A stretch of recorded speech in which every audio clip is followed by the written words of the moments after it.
Welcome, ladies and gentlemen, to the Robert C. Byrd Center for Congressional History and Education. My name is Jay Wyatt. For those of you who don't know me, I am the Director of Programs and Research here at the Byrd Center.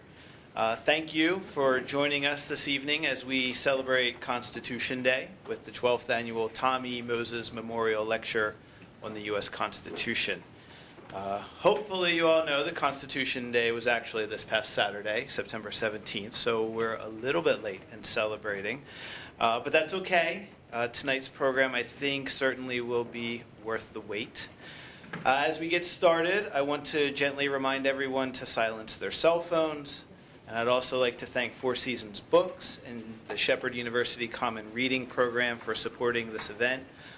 With us, specifically the post-talk reception and book signing that we'll all eventually get to adjourn to. I also want to thank Mr. Moses' three daughters, Lynn Moses Yellett, Merrill Crawford, and Jerry Moses Eichler, who many of you know. They have eagerly and earnestly carried forward Mr. Moses' legacy of activism, and they've helped us make the Moses Memorial Lecture the Byrd Center's signature annual event. Working with the Moses family, we've brought esteemed historians, legal scholars, policy experts to the campus of Shepherd University each September for the past 12 years to discuss historical, contemporary, and constitutional issues. And so we at the Byrd Center sincerely appreciate their continuing support. So thank you very much. I would be remiss, I think, if I didn't take a minute or two to talk about the man that this lecture series is very deservedly named for, Mr. Tom E. Moses. Mr. Moses was a decorated World War II veteran, and he was a devoted civil libertarian who spent much of his life defending American civil liberties and the U.S. Constitution. He worked on fair housing and civil rights issues in Cleveland and Baltimore. While living in Ohio, he started the first welfare rights organization in the United States. Mr. Moses was a longtime resident of Jefferson County here, and he founded the Eastern Panhandle branch of the American Civil Liberties Union, West Virginia. He served on that organization's board of directors for several years, and for those of you who have lived in this area for a while, you know that he was recognized often for his contributions to the community. Mr. Moses, I'm sure, would have been keenly interested in tonight's talk, which will focus on the roots of today's mass incarceration crisis. I'm sure that many of you are aware that the United States currently houses the world's largest prison population, that we also maintain the world's highest rate of incarceration, that 1 in 31 adults and 1 in 11 African American men are currently under some form of penal control in America. It's no understatement to say that mass incarceration is one of America's most pressing social, cultural, political, and economic issues, even more so in this election year. There's no doubt about that. In recent years, activists and scholars, journalists, including our featured speaker, have helped push mass incarceration and the intertwined issues of race, poverty, crime, and the militarization of law enforcement into the spotlight. And in this process, I think they've prompted at what seems to be at least the beginning of a larger and long overdue national conversation. And if you'll permit me a side note, I should also say that the common reading selection for this year, Bryan Stevenson's Just Mercy, and the public events that are related to it will provide an excellent opportunity for our community to continue the conversations that we start tonight. But I digress a little bit. Ladies and gentlemen, Elizabeth Hinton is our featured speaker tonight. She is an assistant professor of history and African American studies at Harvard University.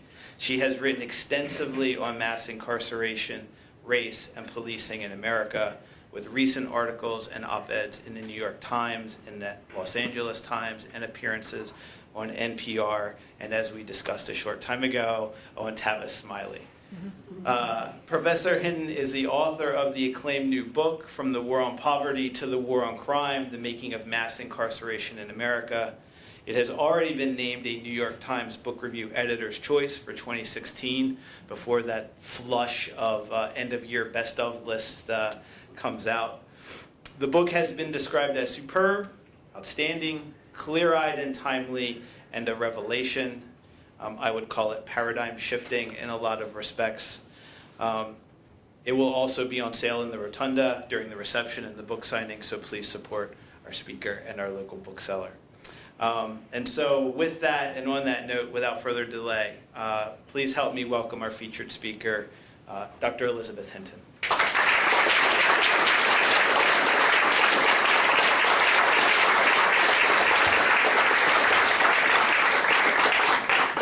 Thank you, Jay, so much for that introduction and for helping to organize the event and logistics, and Ray and the Byrd Center, of course, for hosting, and Shepherd University, as well as the Moses family, who I had the great pleasure of meeting shortly before. We all came together in this room, and the Moses Fund, which sponsors the Constitution Day lecture every year. And of course, thank all of you for taking your time to come and hear me speak, and hopefully really engage into pressing and interesting conversation about these issues during the Q&A. It's truly an honor to be here and to be speaking as the Constitution Day lecturer, even if I couldn't join you actually on Constitution Day. But with Constitution Day in mind, this evening I thought I'd honor the racial inclusion and economic justice the late Tom Moses advanced, but not simply by praising how far we've come in the last 50 years. We have made important changes, but there's still a long way to go and lots of important work to do. I think we can honor the legacy of Tom Moses' lifelong activism for civil liberties, his advocacy for welfare rights, by highlighting the ways in which the critical reforms that he and countless others advanced were effectively negated by the rise of the National Crime Control Program and the growth of the carceral state over the past half-century. How is it that we are more segregated in some places today than before the civil rights movement? In the war on poverty through the rise of mass incarceration and the war on drugs in the 1980s. I draw from newly declassified presidential archives from the Kennedy, Johnson, Nixon, Ford, Carter, and Reagan administrations to trace the punitive transformation of domestic policy from the mid-1960s onwards. So I think the book provides really necessary perspective to understanding the process that gave rise to the contemporary atrocity of mass incarceration in America, a phenomenon, as Jay said, that is distinguished by this rate of imprisonment far above all other industrialized nations, and that involves the systematic confinement of entire groups of citizens. And when the seeds of this project began nearly a decade ago, I guess at this point, actually just exactly a decade ago, I had to make the case for why studying American law enforcement and criminal justice in the late 20th century was both socially and historiographically relevant. And today in our Black Lives Matter moment, in the wake of the tragedies we witnessed this summer in Dallas and in Baton Rouge, and growing awareness of the conditions that too many of our fellow citizens face, we have reached a breaking point in this nation that we can no longer deny. It's really a crossroads. And I see mass incarceration and policing at the center of this crossroads. I really had to struggle to make this issue legitimate because people thought that I was crazy to think that if we want to understand inequality today, we really need to begin with mass incarceration. And I think that's not really the case any longer. Here at Shepherd, as Jay mentioned, Bryan Stevenson's powerful memoir, Just Mercy, is a common reading for this year. And if you haven't had a chance to read it yet, I suggest that you do, although we were just talking about it, it's kind of a slow read. It's difficult to read. Sometimes you have to put it down and think about it until you're ready to dive into it again. And also Anthony Ray Hinton, no relation to me, just a coincidence, an exonerated death row prisoner. He was released last year, actually, after serving 30 years in Alabama for a wrongful conviction, will speak on campus on October 6th. And everyone here tonight should definitely go to hear Mr. Hinton speak. I really, really wish that I could be there. So arguably the question of how the U.S. became a mass incarceration society and how we can undo that problem is the most important domestic issue facing the nation today. And if you're here, you're probably familiar with some of the figures, especially if you've read Just Mercy, and I know Jay just gave you some, but it's always worth reminding. So here's how the U.S. incarceration rate stacks up against the rest of the world, with the last two columns representing the incarceration rate within Black America and then African American men in particular, which is really staggering. And you see the rate of incarceration for African American men far surpasses the entire higher rate of incarceration in Cuba, certainly in India, in Canada, etc. 1 in 31 Americans are under some form of penal control. I think 7 million Americans won't vote in the 2016 election due to a prior felony conviction. I could go on listing the disturbing statistics and highlighting the racial disparities within the system for really the remainder of the talk, but I'm not going to. Just one more slide that I think pretty much says it all. Maybe it's a little fuzzy on this projection, but African Americans, it shows that African Americans are less than 15% of monthly drug users, yet they make up just under half of those serving time for drug-related offenses. So it's kind of like this. These are white drug users, black drug users, white citizens who are incarcerated for drug offenses, black citizens who are incarcerated for drug offenses. Kind of flips in the graph. And I think this one pretty much says it all. So how did we get here in the land of the free? And my research shows that it starts at the height of progressive social change in the Civil Rights Revolution when Lyndon Johnson presented the Law Enforcement Assistance Act to Congress on March 8, 1965. And this slide kind of sets the context for Johnson's call for the war on crime. We see that, March on Selma, Vietnam War is going on, and then Johnson's proposing this all-out war on crime.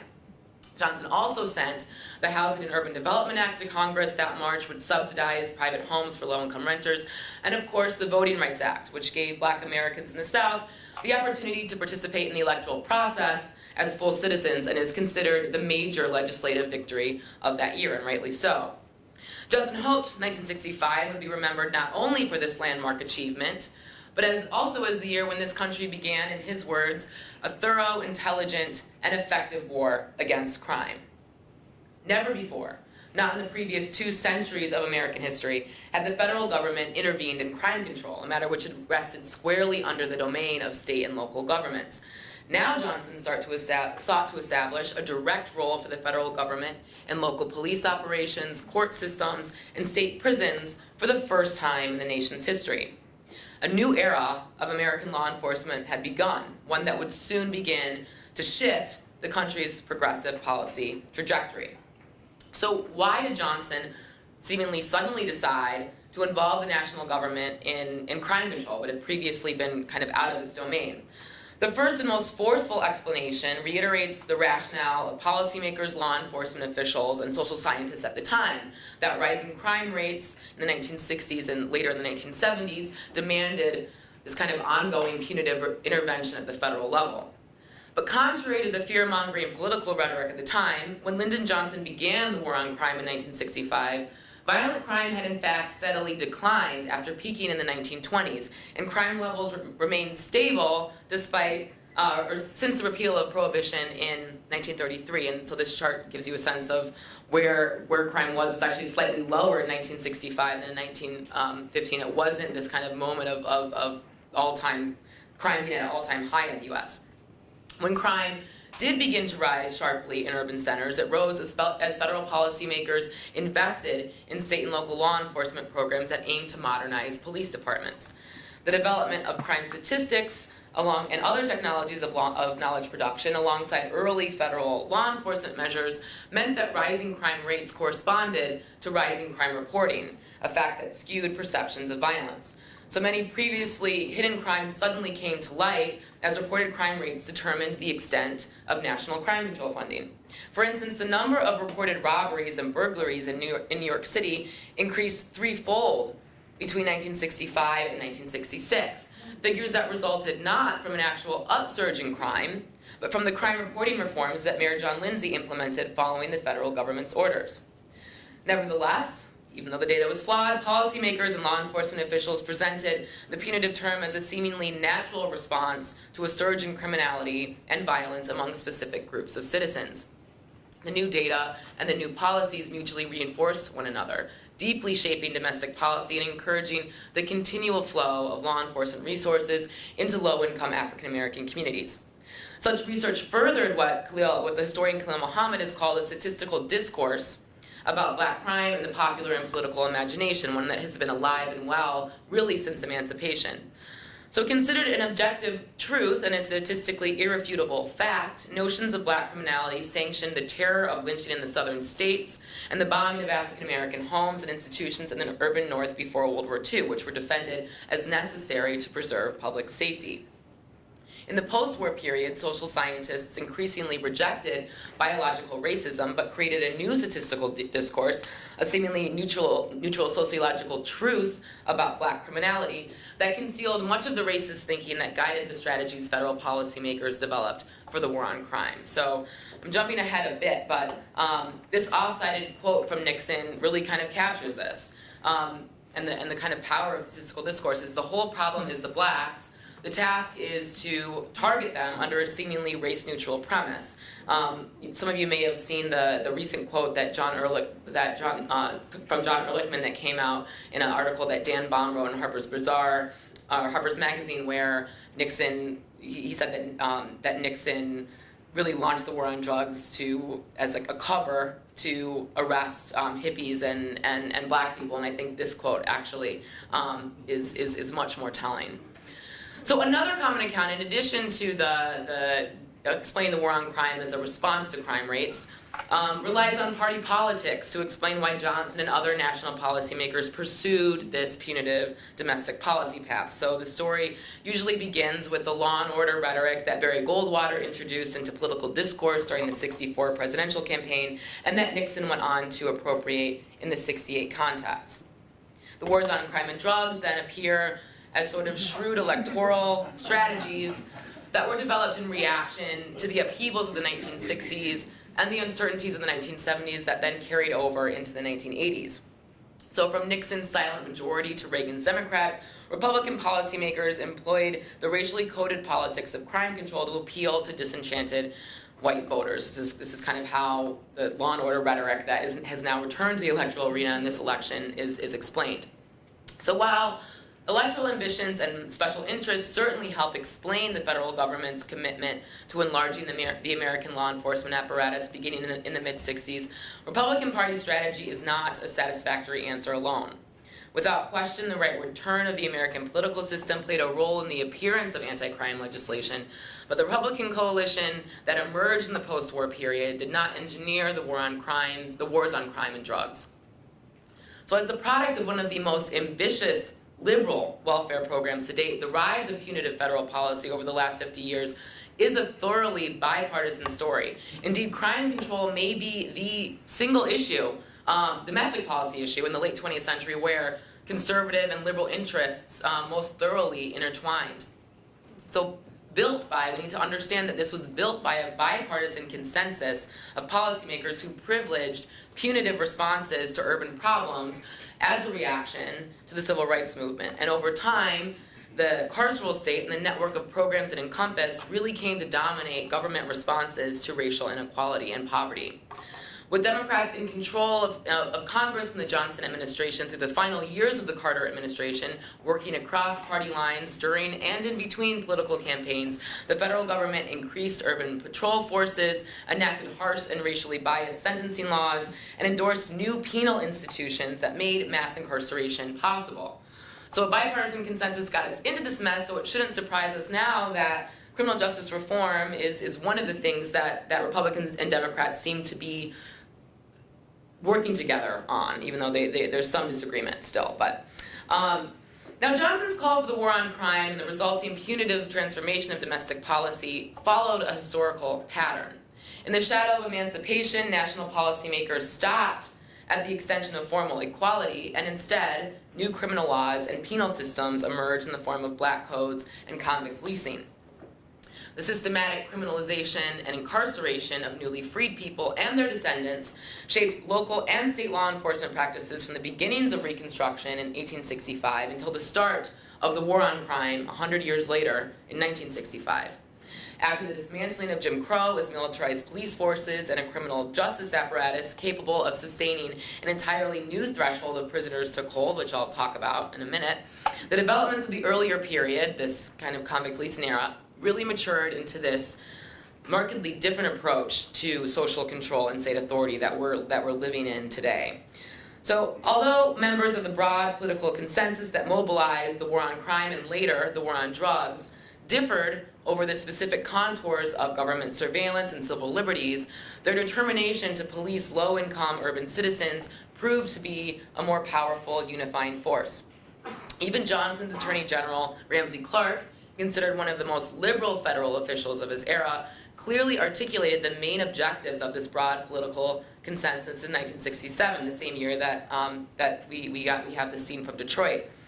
For Clark, his colleagues in the Johnson administration, and their conservative and liberal allies in Congress, the war on crime and its explicit focus on low-income black urban neighborhoods seemed, quote, the best way to protect society, because for better or for worse, these people are going to be with us, and we had better get them straightened out. This quote, I think, is really telling. There's a lot of quotes, especially in the book, lots of quotes that are really telling. This one really stood out to me. Because although state-sanctioned violence is often presented as a response to crime, I argue that in the case of the federal government and the urban police forces it modernized and the citizens it criminalized, such violence should be understood as preemptive. By acting on potential crime and by planning for crime in order to fight crime, the strategies policymakers adopted for the National Law Enforcement Program unleashed criminogenic forces that fueled the engine of mass incarceration. So I thought I'd give you just a few examples of some of the preemptive dimensions of this crime, of the federal crime control programs that I examine in the book. The set of strategies that policymakers implemented that involved various forms of urban surveillance, and then I'll talk you through the ways in which, during the Nixon administration, policymakers actually began to anticipate mass incarceration. So I'm going to go through many of these programs too quickly. Admittedly, I'm probably packing too much into this lecture, but that's what the Q&A is for, and we can continue the conversation in the reception as well. So the policies, the origins. As I see it, the mobilization of the war on crime at all levels of government was not a return to an old racial caste system in a new guise, like a new Jim Crow is how we think about it, even though that is an incredibly powerful concept. But I see the effort to control and contain troublesome groups with patrol, surveillance, and penal strategies as really kind of a new and historically distinct phenomenon that we get in the post-civil rights era, which is the criminalization of urban social programs. Born from the fusion of law enforcement and community action, job training, and public housing programs within the New Frontier and the Great Society, the vast and ever-expanding network of institutions responsible for maintaining social control eventually metastasized into the modern carceral state that emerged after civil rights legislation. And this punitive transformation should be seen, not, again, as a response to crime or as kind of a Johnson being trying to retain critical portions of the electorate, but really as a response on the part of policymakers to changing demographics in American cities and the persistent threat of urban rebellion in the 1960s. So this slide, for some reason it's, okay, it's not showing up quite as clearly on this projector, but it kind of gives you a sense of the scope and scale of the Great Migration of African Americans from southern states to urban centers, a mass movement that had been well underway since World War I. And then after World War II, amid the burgeoning civil rights movement in the 1950s, black citizens continued to relocate to the urban north, while white and middle class citizens increasingly left central cities for the suburbs on the Sun Belt. By the early 1960s, national officials and public figures worried about the concentrations of African American citizens in cities like Detroit, Cleveland, New Orleans, Philadelphia, Baltimore, and St. Louis, where black residents represented about a third of the population, and of course in Washington, D.C., where African Americans had recently come into a majority. Policymakers could also no longer ignore the material consequences of historical inequality, as these consequences had developed in the century after emancipation, and made the entwined goals of remedying racial discrimination, poverty, and crime in American cities central to domestic programs, none of which were independent from policymakers' desire for social control in these communities. So, the Kennedy administration's total attack on delinquency was one of the federal government's first responses to the impact of the Great Migration, seeking to provide low-income citizens in 16 cities with counseling, job training, and remedial education programs as a strategy to prevent youth crime. Specifically, officials were concerned about black youth, who policymakers and public figures began describing as social dynamite in the early 1960s. An effort to combat inequality from the Kennedy administration, framed as a youth crime control intervention, evolved into a more comprehensive effort that sought to eliminate the paradox of poverty in the midst of plenty, with Johnson's War on Poverty and the billion-dollar investment Congress put behind it via the Economic Opportunity Act of 1964. The Economic Opportunity Act's emphasis on maximum feasible participation or widespread community involvement, a principle that Tom Moses championed, may have been the theoretical approach Congress initially adopted for the war on poverty, but it was never the federal government's chief goal. Rooted in policymakers' own assumptions about the root causes of Black poverty and crime, the community action programs of the Office of Economic Opportunity were designed to institutionalize democratic values in communities where, as far as federal policymakers were concerned, deficient parents and local programs had spawned antisocial behavior and deviance among urban youth. The White House and Congress sought to use anti-poverty programs as a mechanism to monitor and regulate the behavior of individuals in order to change them, and in the process, at least rhetorically, strike down poverty and the scourge of American racism. Absent from the policy table were programs that could have provided low-income and racially marginalized Americans a concrete means to access decent shelter, education, and employment. So thus I think that we can think about the war on poverty as a manifestation of fear about urban disorder and the behavior of young people, and particularly young African Americans.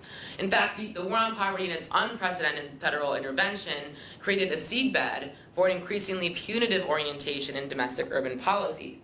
The launch of these entangled punitive and social welfare interventions emerged both from the urgency of urban uprisings and from the way that Johnson and allied policymakers understood urban citizens' decision to respond to their conditions with violence. So just 2 weeks after Johnson signed the Civil Rights Act into law, and as Congress considered the Economic Opportunity Act, the killing of an unarmed Black 15-year-old by New York City police sparked the Harlem Uprising and a wave of others in the summer of 1964, prompting Johnson to begin his war on crime in March 1965, 1 week before he sent the Voting Rights Act to Congress. So social welfare programs would fight future poverty by providing opportunities to low-income youth, and surveillance and police patrol programs would manage the immediate effects of racial inequality and monitor future criminals. So this is the idea behind the war on crime in the context of the war on poverty. And 5 months later, the 6 days of unrest in Los Angeles, the Los Angeles Police Department, confronted in the summer of 1965, served as sort of the litmus test for the war on crime, if not its first battle. And these images from Watts kind of resemble what we have seen in recent years once again. This one was in color and on CNN. You might think it was a scene from Ferguson or Baton Rouge. So taken together, after Johnson called for the war on crime, the nation witnessed more than 250 separate incidents of urban civil disorder over the 5 summers of his presidency, resulting in the greatest period of domestic bloodshed the nation had witnessed since the Civil War. The uprisings then, like today, made clear that landmark federal action in the 1960s had failed to solve historical inequality. And the incidents were all rooted in the same grievances that were shared by the mainstream civil rights movement around employment, education, housing. But instead of recognizing the incidents as such, or reckoning with the fact that nearly all of the so-called riots were sparked by aggressive, routine encounters between residents and police, in much the same way that the killing of Michael Brown and Freddie Gray and Alton Sterling and Philando Castile led to outbreaks, policymakers cited the disorders to argue that they were an expression of a kind of innate criminality among Black youth in particular. The uprisings in LA and nearly every American city during the second half of the 1960s exposed the failures of the war on poverty, and yet, ironically, became a metaphor that rationalized a further retreat from widespread community participation and other more transformative notions of liberal social reform. And I fear that we may be kind of heading back to a similar place now in the rhetoric that we hear from the Trump campaign. And of course, these incidents invigorated the war on crime, which had already been percolating both in its declared form and in the elements of surveillance and supervision of segregated urban areas that had been underway since the juvenile delinquency programs of the Kennedy administration. An alternate policy that might have wrestled with the urban crime control practices and racial profiling that set off the incidents in the first place, or rethinking of the rationale of launching a war on poverty without recourse to mass unemployment, deteriorating housing conditions, and failing public schools, did not present itself to the White House and Congress. Increasingly, federal policymakers treated anti-poverty policies less as moral imperatives in their own right and more as a means to suppress future rioting and crime. So as policymakers began to reframe numerous social ills as matters needing greater intention and intervention from law enforcement to prevent a riot before it happened, all Great Society programs were expected to include, in Johnson's words, a well-designed program for crime prevention and control. So essentially, the Johnson administration fashioned a new liberal synthesis that brought crime control programs under the fold of social welfare programs, allowing law enforcement officials to use methods of surveillance that overlap the social programs, for instance, anti-delinquency measures framed as equal opportunity initiatives, to effectively diffuse crime control strategies into the everyday lives of Americans living in segregated and impoverished neighborhoods. Since federal policymakers linked common markers of poverty with prospective criminality, they considered nearly all youth living in low-income neighborhoods as, and they begin to use this phrase in the mid to late 60s, potentially delinquent, a classification that granted law enforcement officials and criminal justice institutions greater authority in the lives of young Americans whose families received public assistance, who went to segregated urban schools, who lived in public housing, or who participated in social service programs.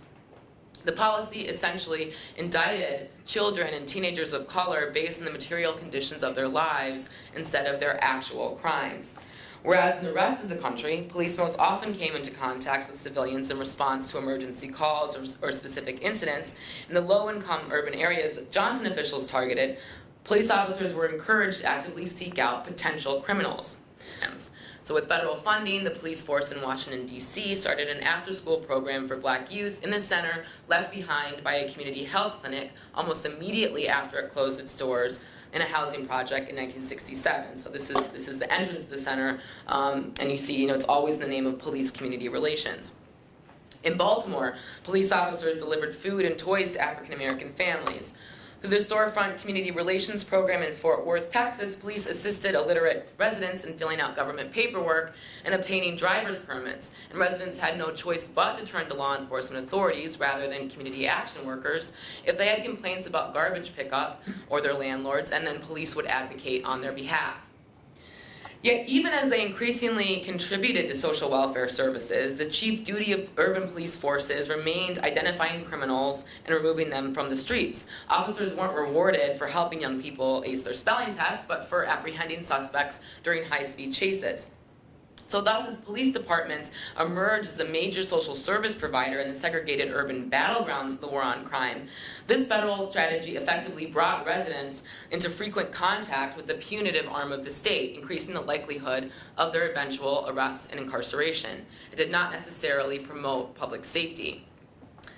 So by shifting power within domestic programs from social workers to law enforcement authorities, and by encouraging officers to seek out potential criminals, police forces really became a ubiquitous part of the social and political landscape in neighborhoods that had experienced unrest or that seemed vulnerable to rebellion.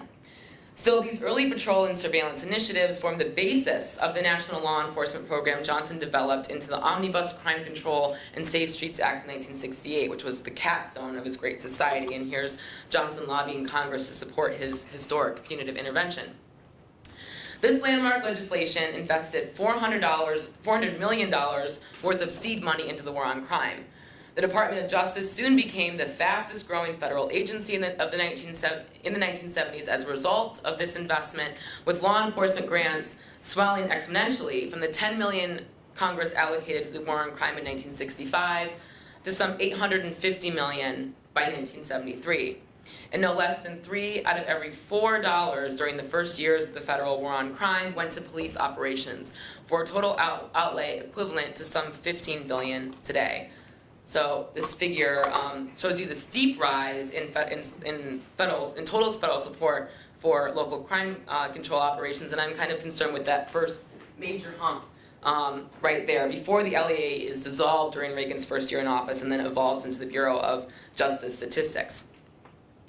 A federal employment drive to create jobs for black men never materialized, but the Johnson administration did effectively support a job creation program for police officers with nearly all white forces.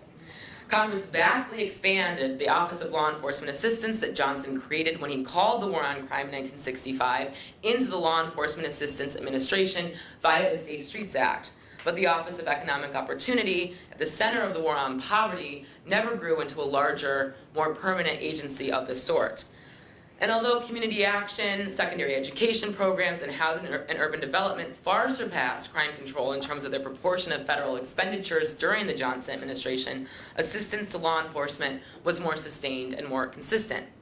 Funding for the Law Enforcement Assistance Administration grew 13-fold during the Nixon administration, from $63 million in 1969 to $871 million in 1974, the same year the Office of Economic Opportunity was terminated.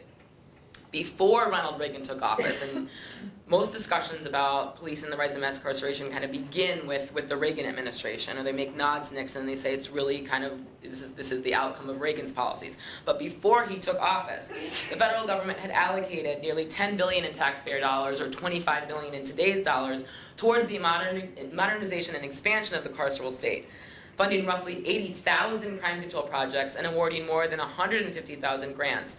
And of course, the states dedicated hundreds of billions of dollars more to criminal justice and law enforcement during the same years, stimulated by the programs national policymakers subsidized and designed. So somehow we sort of let Johnson off the hook in all this. His role as the architect of the National Law Enforcement Program and an entirely new threshold of urban surveillance has remained almost entirely absent from discussions of his administration or work on mass incarceration. But Johnson's union of two seemingly opposed policy objectives left behind a really complicated legacy of social progression and repression in domestic policy, because the punitive impulses and preemptive crime control policies of his urban social programs contaminated other measures fighting racial discrimination and lack of opportunity. When Richard Nixon took office, he merely appropriated some of the worst, most coercive dimensions of the Great Society as his own. So instead of constituting one aspect of a larger program of social reform and uplift, Nixon's war on crime sought to offer all by itself a solution, or at least a means to manage, the symptoms of historical inequality and African American poverty. So the aims of the crime war began to change as Nixon and subsequent administrations increasingly treated crime as a problem that domestic policies should seek to contain rather than eliminate. In the final years of the 1960s, as rates of reported crime only escalated alongside federal law enforcement measures, the bipartisan crime control consensus increasingly argued that the focus on root causes of social ills had misguided the federal government's interventions. It concluded that despite the best efforts of the Kennedy and Johnson administrations, government programs were clearly incapable of making the poor into productive citizens or correcting their apparent behavioral deficiencies. If crime was an inevitable condition in Harlem and other low-income black urban communities, a condition that could not be prevented with social welfare programs, this consensus held that severe punishment was the only effective means to deter crime. So following Johnson's blueprint, the vast majority of the $2.4 billion federal policymakers invested in law enforcement and criminal justice institutions during Nixon's presidency went to police departments. So you get scenes like this on a more frequent basis. It's one of my favorite images from this period, and it's included in the book. But the Nixon administration also turned the federal government's attention to the court and prison systems, which Johnson had largely ignored, asserting himself as the first president to undertake a major overhaul of American prisons. So with the field of surveillance established by the anti-poverty and anti-crime programs in the 1960s, the deliberate arrest and incarceration of young African American men became a strategy to prevent future crime in the 1970s. Now, we don't think of mass incarceration as something that was planned or anticipated by policymakers. We see it as something that just kind of happened, rather than seeing it as a historical process and the outcome of sets of decisions. But beginning in the Nixon administration, federal policymakers and White House officials envisioned and actively planned for the dramatic growth of the American prison system. And this preemptive policy all but ensured the future arrest and incarceration of millions of Americans far removed from the meeting rooms of the White House. So on Nixon's orders, in the spring of 1970, the Bureau of Prisons devised a 10-year long-range master plan to expand and modernize the American correctional system. The $500 million initially allotted for this expansion, more than $1.5 billion in today's dollars, represented an entirely new phase of investment in federal prisons. So let's look inside this document.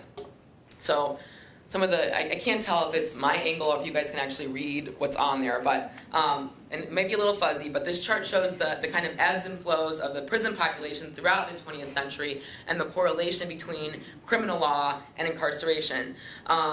This is coming in the 1970s. We see that the Bureau of Prisons is actually projecting that the prison population is going to increase from, I think, about 21,000 prisoners in 1970 to 29,000 federal prisoners in 1970 to 29,000 in 1980. So this projection essentially prepared the federal government and the states by extension, which we'll talk about in a minute, to house offenders in the federal prison system at historic rates. So this is another chart from the long-range plan. I hope you can read the lines, but planning charts like this really indicate federal policymakers' expectation of a prison explosion through the 70s. So the dotted line is the estimated adult population, and the bold curvy line right here is the planned capacity for these new inmates. And so here you see that the Bureau of Prisons and Nixon's Attorney General John Mitchell are actually planning for above they're planning capacity above what the projection for the estimated population is. So they're actually preparing to add prison beds in excess of what they're projecting. So how did the Nixon administration make these projections? The entire rationale for escalating the scale of penal confinement was not actually based on the reality of crime, but on population growth projections and census estimates. The initial groundings for these forecasts came from the Crime and Kerner Commission during the Johnson administration. So the Crime Commission used census data to estimate that by 1975, prison populations would swell to more than 500,000 inmates from 200,000 or so. And the Kerner Commission, which is even more important, analyzed census data to predict that young Black Americans between the ages of 15 and 25, and this was the demographic that federal policymakers and law enforcement officials believed to be responsible for the bulk of the nation's crime, that these Black youth were the fastest growing group in the United States. In 1973, this projection was discounted by the National Advisory Commission on Criminal Justice Standards and Goals, but the Nixon administration pressed on. And even more tragically, as this plan was being implemented in the mid-1970s, federal officials began to use a direct correlation between unemployment rates and incarceration that had been established by the Congressional Research Service, not as a means to advance job creation as a crime prevention measure, but as the basis for further prison projections. So mixing unemployment and crime rates, the Bureau went on to predict that the federal population would increase by 1,000 prisoners in 1975. So this is really kind of crazy, and I think it's demonstrative. Even as federal planners neglected the poverty, educational attainment, and other socioeconomic factors that fueled both crime and incarceration, they used those same figures as the basis for further projections and the subsequent expansion of the prison system. The Nixon administration successfully persuaded Congress to impose the ambitious goals of the long-range plan on governors by requiring states to dedicate no less than 20% of all federal law enforcement assistance grants to prison construction, renovation, and acquisition, with the Department of Justice funding these efforts at 75% of their costs. So essentially, states are getting a 75% off coupon from the Department of Justice to build prisons or to modernize their prisons. Even if states hesitated to take this funding and prepare to incarcerate new offenders, the Nixon administration ensured that their relentless prison construction and acquisition plan continued. For example, the state of Wisconsin had used this new source of funding to construct a prison at Oxford in 1973, and shortly after it opened, criminal justice planners announced in the state they had no need for it, seeking to decarcerate offenders and provide community-based facilities as a sound alternative. So the Bureau of Prisons simply acquired the Oxford site for the federal system. So from ambivalent states like Wisconsin to enthusiastic partners like California, state-level spending on prisons soared across the board. Whereas in 1969, states allocated 13.5% of their federal law enforcement funding to corrections. By 1970, that figure had more than doubled to 30%, and some states chose to dedicate half their federal funding to the prison system.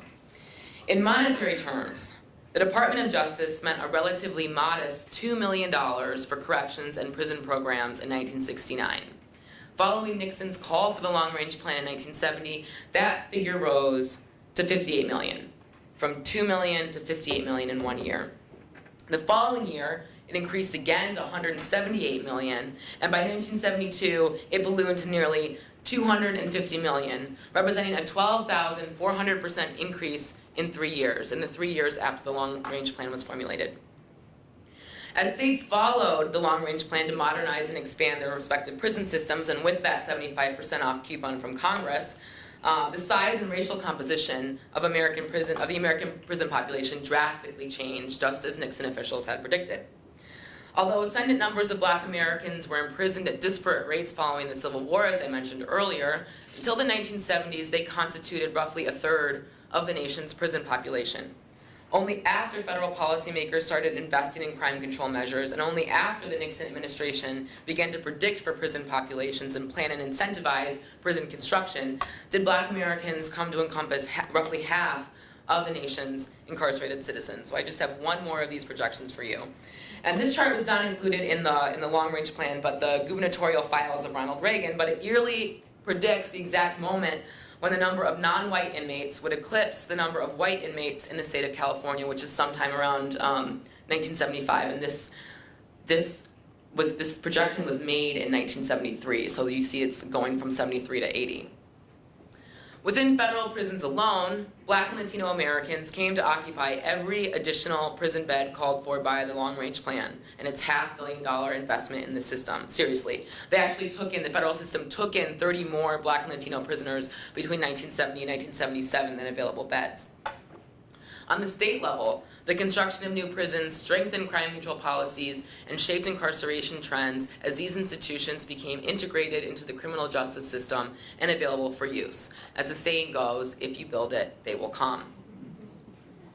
The alternative, a moratorium on prison construction, which was gaining momentum just as the Bureau of Prisons were implementing the long-range plan in secret, or community-based corrections, or a decarceration process, might have opened up an entirely different set of resources, utilizing the talents of prisoners and social service institutions to create a society that would begin to eliminate the socioeconomic conditions that spawned both violence and crime.